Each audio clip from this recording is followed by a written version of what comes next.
Tyrus is the new NWA World Heavyweight Champion, and we have more about the fallout between NWA President Billy Corgan and Nick Aldis. How's it going, guys? Happy Monday. I hope everybody out there is having a solid start to their week. And just like last week, we have, again, more news coming out of the National Wrestling Alliance as the company produced their Hard Times 3 pay-per-view out of New Orleans this past weekend, and I did actually check out the show.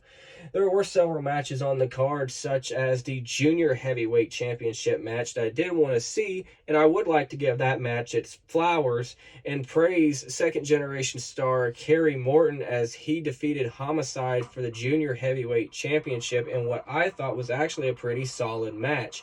Really did enjoy that one, so I just wanted to give that a quick shout-out. Now let's talk about another match on the card that had a championship change, a world championship change. The NWA World's Heavyweight title was on the line in the main event. Trevor Murdoch defending against Matt Cardona and Tyrus. Matt Cardona is a former world champion and had to relinquish the belt earlier this year due to injury. Tyrus challenged Murdoch back at NWA 74, a match that Nick Aldis was originally scheduled for. That was supposed to be a rematch from the NWA 73 main event between Murdoch and Aldis for the world title. And I was actually looking forward to that one, but like this show, Aldis was pulled from the pay-per-view. So the main event was a three-way for the world championship. Murdoch, Cardona, who was actually my pick to win the title, and Tyrus, who cashed in his TV title for a second opportunity at the championship. Again, I really thought Matt Cardona was going to win the championship. That was my personal pick to win, and I thought that would have been the best move because I figured they were going to do a championship change. I don't have anything against Trevor Murdoch as world champion. I just don't understand if he's babyface or heel. Maybe I should watch the show a little bit more. But,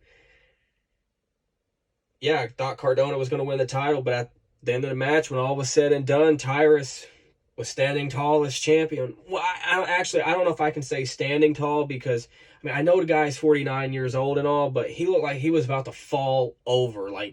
He looked like he was about to collapse after the match.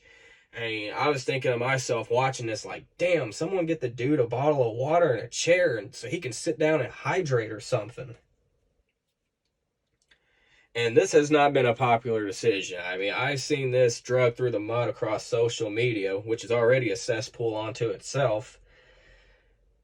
But, man, this does not do any favors for the NWA and that brand right now. Again, I've pulled for them in the past and I've wanted to see them succeed, but I do not support this. I think this is a stupid decision, and I get the thinking behind it. Okay, it's like, look, Tyrus, he has that cable network news presence. I think he does stuff on Fox News or whatever, and here in this country, it gets a lot of eyeballs. That's where a lot of people get their news and information from, and I don't know what his opinions are, and I don't really know what he talks about when he's on those shows.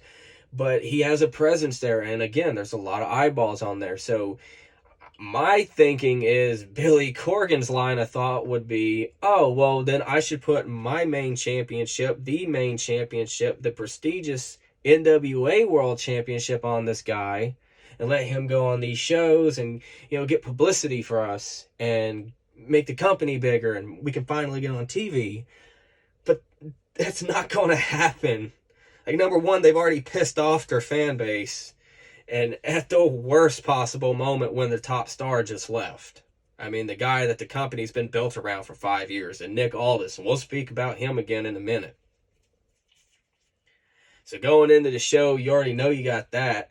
I don't get it. Well, I get it. I get the line of thinking, why? But at the same time, how could you not see that this was not going to be a very popular decision? This is going to do more damage than good, I think. And and here's the thing. He was already doing all the news shows anyways, or whatever he does on Fox News. I know that's the platform he's on. I just don't know what he does on the channel exactly. But he would bring the TV title on those shows. did it help the NWA grow? Have they been able to start touring more and filling in bigger buildings and getting some sort of a TV deal? No, not at all. So I get it, but at the same time, it still just seems silly to me and it doesn't make sense. But speaking of Nick Aldis, who I just mentioned, more news has come out about him and the deteriorating relationship between him, Billy Corgan, and the company. He said he didn't enjoy the direction that the company was going. He, quote, did not think it could pass the Harley race test. And I will say, since they came back from the pandemic, like, some of the stuff they've done on their shows, I haven't been as hot about, and I haven't enjoyed them as much. So I haven't watched it as much. I still peep in and see what they do on social media, but consistently watching NWA Power, for example, like the first season or two before COVID shut everything down and they couldn't do the tapings anymore. Back when it first started and it was really praised, people enjoyed the stuff they did with Aldis as the champion and the stuff with Tim Storm, and you had Eli Drake on there and a couple other people that have since went on to do bigger things. Ricky Starks, Eddie Kingston, they're now in AEW. But so it kind of sucks a little bit, and I want to see it succeed, but making decisions like what happened at Hard Times, I mean, that's going to put your company in some hard times, really. That's a stupid decision. And I can see now why Nick Aldis left. I can see now why he left. So I hope the dude goes to WWE. I feel like he's going to get lost in the shuffle in AEW. I mean, Tony Khan has a big enough roster as it is. I said last week in my video, though, where I was explaining that I didn't think he'd go back to Impact. I forgot his wife works there. So if he doesn't go to WWE or AEW, I'd say it'd be solid for him to go back to Impact. He's a former world champion there. I think he'll do fine.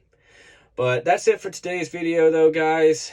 Hit that like button. If you're new to the channel and enjoyed today's show, make sure to hit that subscribe button, and I'll catch you next time.